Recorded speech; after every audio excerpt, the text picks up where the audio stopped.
Hey freak. Hai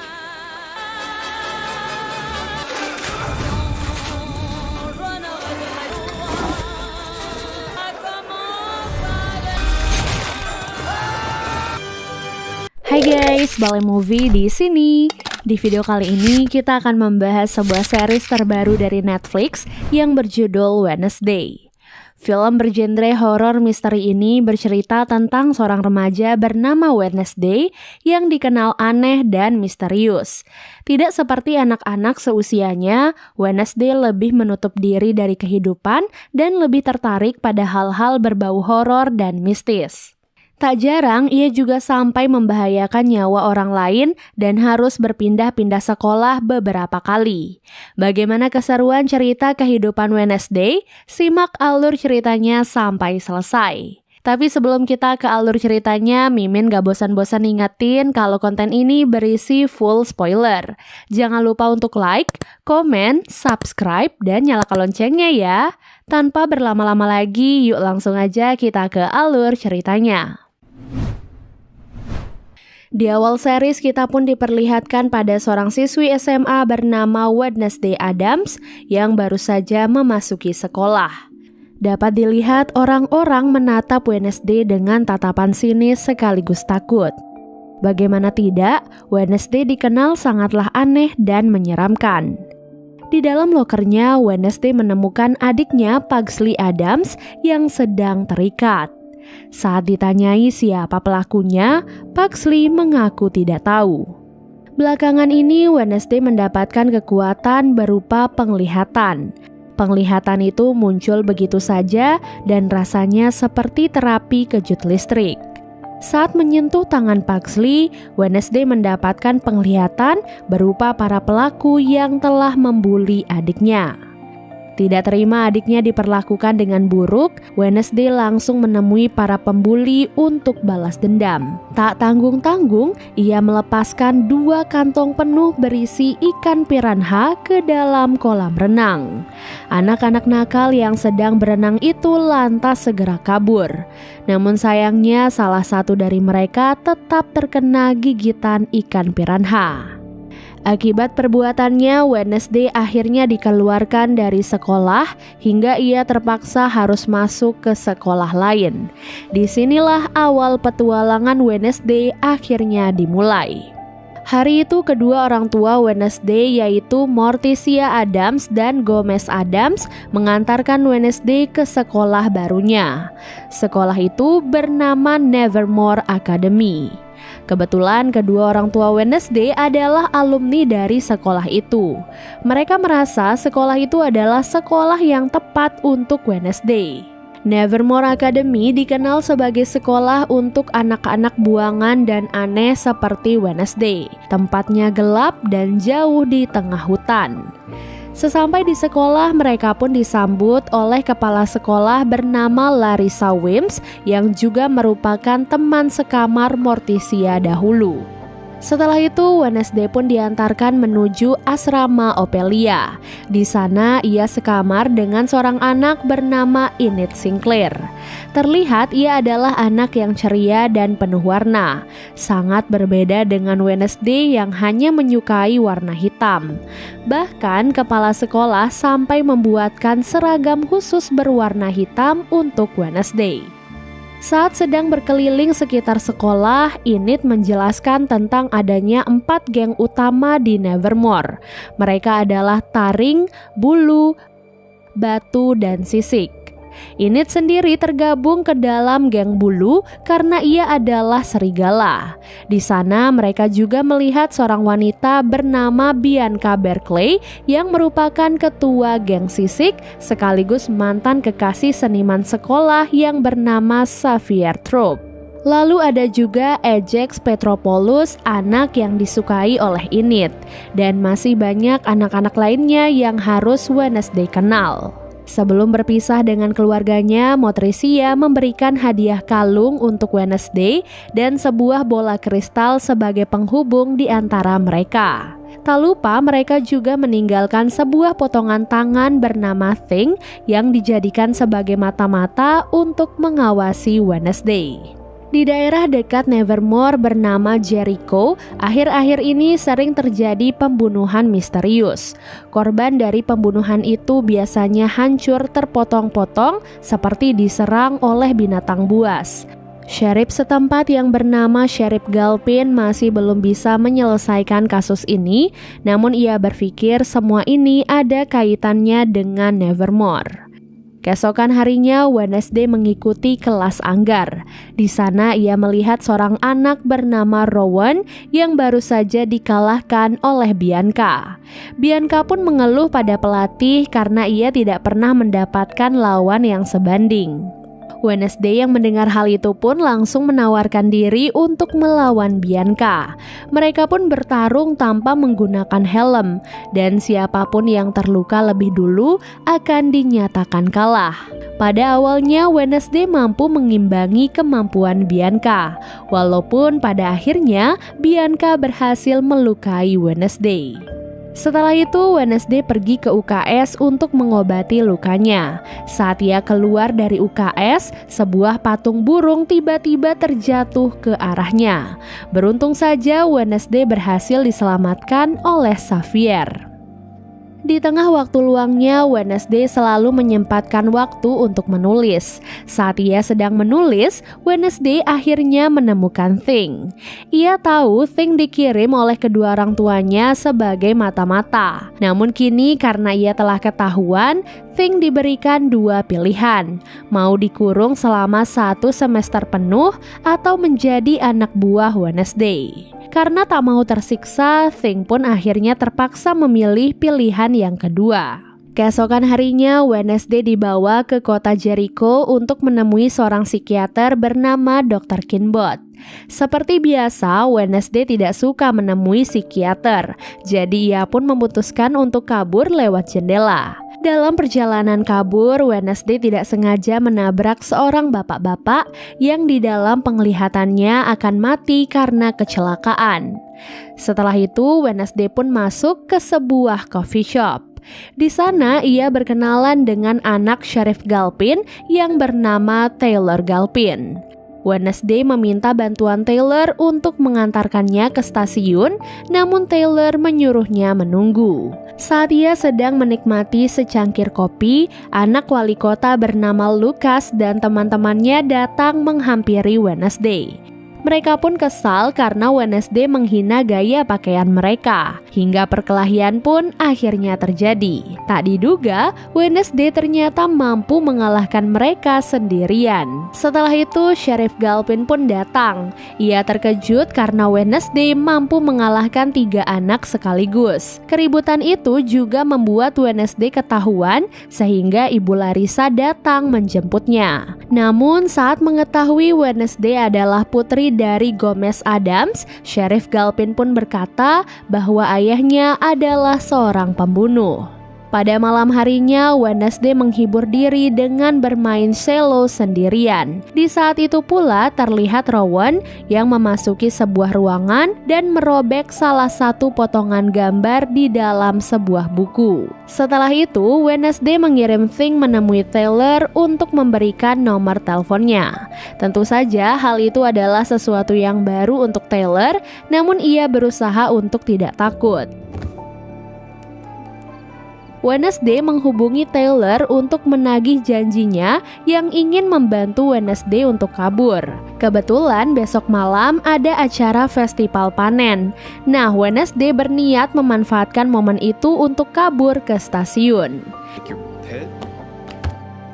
Di festival panen, Wednesday dan Taylor pun kembali bertemu. Di sana, Taylor sempat memberikan catatan kepolisian milik Gomez Addams yang mungkin bisa membantu Wednesday untuk mengetahui kejahatan apa yang pernah dilakukan oleh ayahnya. Lalu saat mereka berdua akan berangkat ke stasiun, Lucas dan teman-temannya lagi-lagi datang menghadang Wednesday untuk balas dendam. Wednesday dan Taylor pun kabur ke arah keramaian. Saat mereka sedang kabur, Wednesday tidak sengaja menabrak Rowan. Saat itulah ia pun mendapatkan penglihatan bahwa Rowan akan segera mati. Karena hal itulah Wednesday pun memilih untuk pergi menyusul Rowan agar ia bisa menyelamatkannya.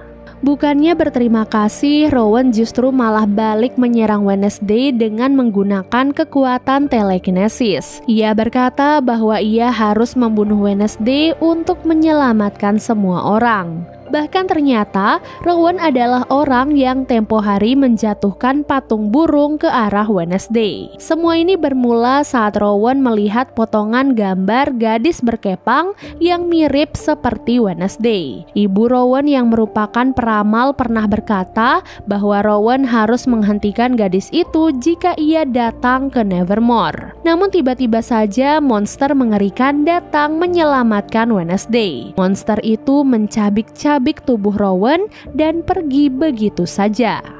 Sheriff Galpin dan pasukannya langsung datang ke TKP untuk memeriksa apa yang sebenarnya terjadi. Namun secara misterius, mayat Rowan tidak ditemukan, hingga orang-orang berpikir bahwa Wednesday telah berbohong. Wednesday pun berusaha meyakinkan Sheriff Galpin. Ia merasa ada seseorang yang sengaja menutupi kematian Rowan atau justru menutupi keberadaan si monster pembunuh. Namun secara mengejutkan, Rowan tiba-tiba kembali ke sekolah. Berbeda dengan kesaksian Wednesday, ia kembali dengan tubuh yang baik-baik saja. Hal ini pun membuat Wednesday kebingungan, namun ia bertekad untuk membuktikan semua perkataannya. Sejak saat itu, Wednesday mulai melakukan penyelidikan. Ia berusaha bertemu dengan Rowan, namun Ibu Larissa bilang Rowan sudah dikeluarkan dari sekolah. Wednesday lalu pergi menemui Xavier untuk menggali informasi lebih tentang Rowan. Saat itu Xavier menanyakan hubungan Wednesday dengan Taylor. Ia pun mengingatkan agar Wednesday menjauhi Taylor karena ia adalah anak yang nakal. Terlihat sepertinya Xavier dan Taylor sama-sama tertarik pada Wednesday. Namun Wednesday tidak terlalu memikirkan hal itu karena untuk saat ini ia ingin fokus menyelidiki kasus Rowan. Wednesday kemudian mengirim Thing untuk membuntuti Rowan. Namun saat Rowan masuk ke dalam toilet, ia kehilangan jejaknya. Ternyata Rowan telah berubah wujud menjadi lelaki dan berubah lagi menjadi Ibu Larissa. Lantas, mengapa Ibu Larissa menutupi kematian Rowan? Hal ini pun membuat Wednesday semakin curiga. Siang harinya, Wednesday nekat kembali ke TKP untuk mencari petunjuk. Di sana, ia pun bertemu dengan Taylor. Taylor yang masih kebingungan bertanya apa yang sebenarnya terjadi di malam festival. Setelah mendengarkan penjelasan Wednesday, ia pun percaya kepadanya. Apalagi saat mereka menemukan kacamata Rowan di lokasi tersebut. Setiba di sekolah, Wednesday langsung menyelidiki kamar Rowan dan Xavier. Ia di sana ingin mencari buku tempat potongan gambar yang diberikan oleh Rowan. Setelah diselidiki, Wednesday tidak berhasil menemukan buku itu. Ia malah memergoki Bianca dan Xavier yang sedang berdebat karena kedekatan Xavier dengan Wednesday. Keesokan harinya, turnamen Pokap akhirnya tiba. Keempat asrama berkumpul untuk pertandingan perahu. Tidak ada peraturan dalam pertandingan ini, dan bagi kelompok manapun yang berhasil kembali lebih dulu akan dinyatakan sebagai pemenang. Seperti tahun-tahun sebelumnya, Bianca selalu menggunakan kecurangan untuk menyabotase lawannya. Misalnya dengan menyuruh anak buahnya yang merupakan ikan duyung untuk mendorong perahu-perahu dari asrama yang lain. Wednesday dengan cepat mengetahui kecurangan itu, dan ia pun segera mengeluarkan jaring untuk menangkap si ikan duyung. Setelah itu, masing-masing kelompok mengambil bendera mereka. Saat Wednesday menyentuh bendera itu, ia tiba-tiba kembali mendapatkan penglihatan. Dalam penglihatannya, ia melihat anak yang sangat mirip dengan dirinya. Anak itu kemudian berkata bahwa Wednesday adalah kuncinya, dan setelah itu, Wednesday kembali terbangun. Setelah kembali ke pertandingan, kelompok Wednesday lagi-lagi disabotase. Untungnya, Thing dengan cepat masuk ke dalam danau dan menampar si ikan duyung. Berkat bantuan itulah kelompok Wednesday pun akhirnya berhasil memenangkan pertandingan pokap.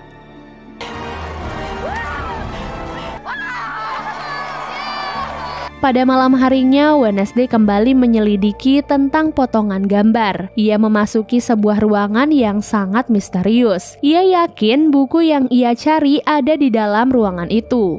Setelah ia memecahkan teka-tekinya, pintu ruangan itu pun akhirnya terbuka.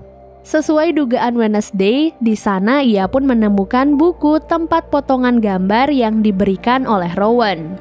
Namun saat Wednesday akan pergi, ia tiba-tiba ditangkap oleh kelompok misterius. Ruangan itu ternyata adalah markas sebuah kelompok bernama Nightshade, beranggotakan Bianca, Xavier, Ajax, dan masih banyak yang lainnya. Wednesday yang bukan bagian dari anggota terancam akan mendapatkan hukuman, namun ia berhasil melepaskan diri dengan sangat mudah.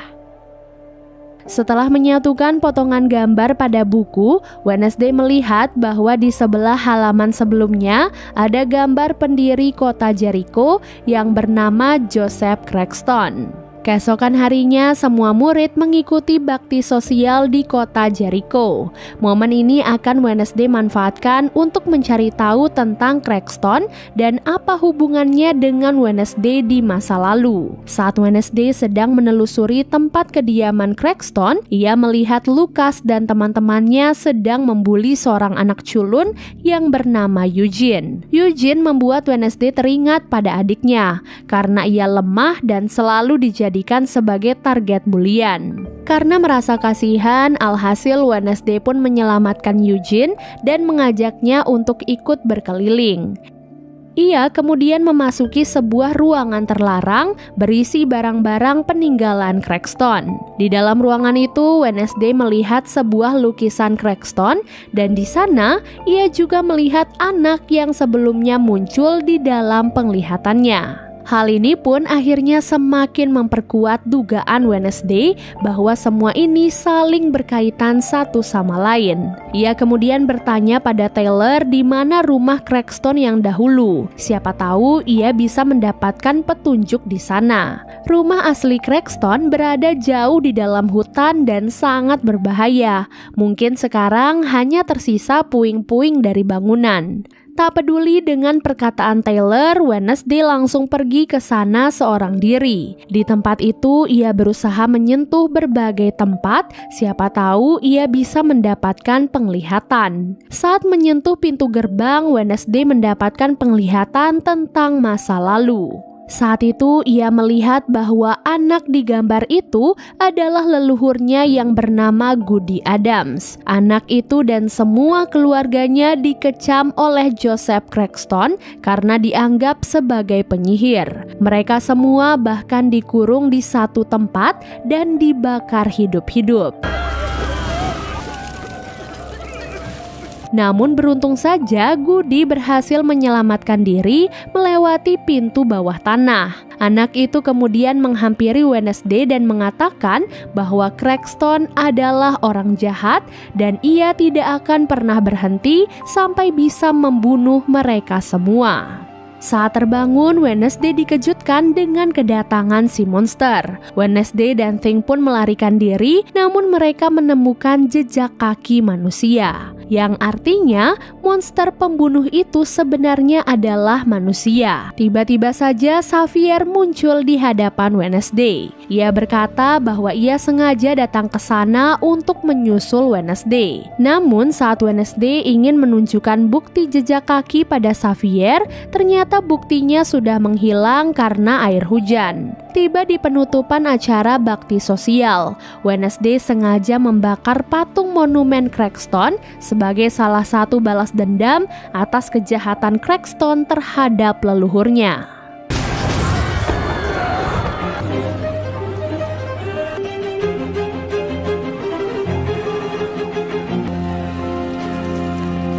Di malam harinya, monster pembunuh kembali menemukan mangsa. Ia adalah seorang pengemis yang sedang beristirahat di dalam hutan sambil mengotak-atik sebuah kamera. Berkat hal itu, Sheriff Galpin setidaknya mendapatkan bukti yang memperlihatkan wujud monster pembunuh.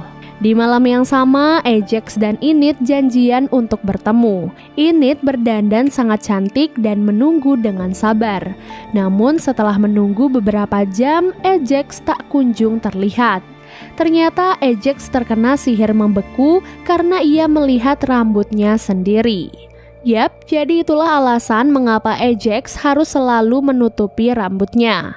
Karena apabila dilihat oleh orang lain, maka bisa membuat mereka membeku dalam beberapa jam. Di waktu yang sama, Wednesday pergi ke ruangan otopsi untuk menyelidiki korban pembunuhan monster. Ia dibantu oleh Thing memeriksa mayat pengemis yang baru saja mati. Diketahui salah satu kaki korban dipotong dengan 2 jarinya terputus dan menghilang. Setelah mengumpulkan semua berkas, Wednesday mengambil kesimpulan bahwa setiap korban selalu kehilangan salah satu anggota tubuhnya.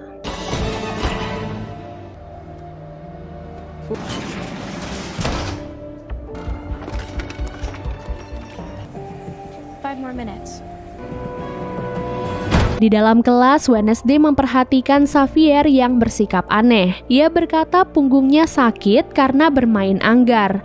Namun, ada bekas luka cakaran di lehernya. Karena merasa curiga, Wednesday pun pergi untuk menyelidiki ruangan lukisan Xavier. Secara mengejutkan, di sana ia melihat ada begitu banyak lukisan monster pembunuh. Apakah ini artinya Xavier adalah monster itu? Wednesday kemudian membawa sketsa Xavier ke hadapan Sheriff Galpin. Ia meminta Sheriff Galpin untuk menginterogasi Xavier sebagai tersangka pembunuhan. Namun Sheriff Galpin menolak karena buktinya masih terlalu lemah. Alhasil, Wednesday pun membawa kembali sketsa itu untuk ditelusuri lebih lanjut. Saat ia dan Eugene sedang memperhatikan sketsanya, Eugene merasa pernah melihat lubang yang sama persis seperti di sketsa itu.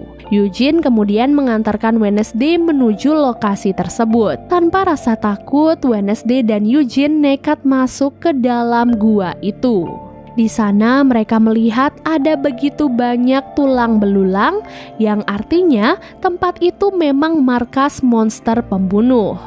Tak lupa, Wednesday mengambil satu potongan tulang untuk dijadikan sebagai barang bukti. Selain itu, ia juga mengambil bekas darah Xavier agar DNA-nya bisa dicocokkan dengan tulang yang ia temukan. Saat sedang mengambil barang bukti, Wednesday ketahuan oleh Xavier. Di sana Xavier pun menjelaskan bahwa ia bukanlah monster pembunuh seperti yang dituduhkan. Ia menggambar sosok monster itu karena selalu muncul di dalam mimpinya. Dan bekas cakaran itu memang ia dapatkan dari lukisan tersebut. Meskipun begitu, Wednesday tetap tidak percaya pada Xavier. Ia pun pergi menemui Sheriff Galpin untuk menyerahkan kedua barang bukti yang sudah ia dapatkan. Setelah menyerahkan semua barang bukti, kini Wednesday bisa fokus untuk menyelidiki markas monster pembunuh.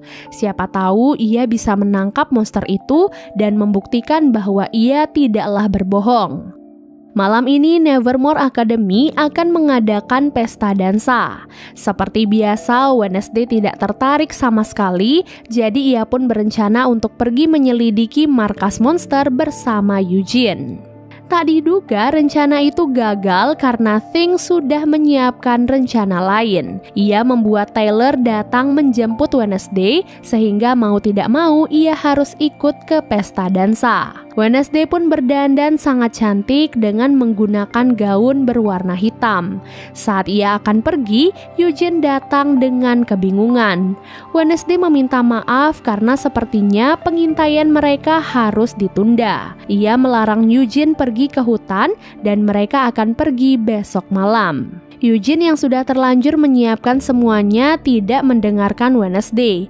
Ia pun nekat pergi ke hutan walaupun sendirian. Kedatangan Wednesday ke pesta menyita perhatian semua murid. Mereka semua kagum dengan penampilan Wednesday yang tampak berbeda. Melihat Wednesday datang bersama Taylor juga membuat Xavier cemburu sekaligus marah. Ia kemudian mendekati Wednesday dan mengatakan alasannya mengapa ia sangat membenci Taylor. Ternyata saat acara bakti tahun lalu, Taylor dan teman-temannya pernah merusak mural yang dibuat oleh Xavier. Taylor mengakui perbuatannya itu dan ia mengaku menyesal. Karena hal itu juga, ia kini menutup diri dari teman-temannya dan juga berhenti bermain dengan Lucas dan teman-temannya. Sementara itu, Eugene yang sedang mengintai gua melihat seseorang sedang meledakkan gua tersebut. Lalu seseorang mengejarnya sehingga Eugene segera kabur melarikan diri. Tak lama kemudian, dua anak buah Lucas datang ke tempat pesta. Mereka rencananya ingin balas dendam pada Nevermore karena sudah merusak patung Cragston. Mereka pun menghujani tempat pesta itu dengan cat berwarna merah yang terlihat seperti darah. Dalam keadaan itu, Wednesday tiba-tiba mendapatkan penglihatan tentang Eugene yang diserang oleh monster. Ia pun langsung berlari masuk ke dalam hutan dan disusul oleh ibu guru Thornhill. Sayangnya sesampai di sana, Wednesday ternyata sudah terlambat karena ia menemukan Eugene dalam keadaan tewas. Dan series Wednesday part 1 pun akhirnya selesai. Kalau kalian suka dengan series ini, silahkan komen sebanyak-banyaknya supaya Mimin semakin bersemangat untuk melanjutkan alur cerita series Wednesday. Semoga teman-teman mengerti dengan alur cerita kali ini dan sampai jumpa. Bye!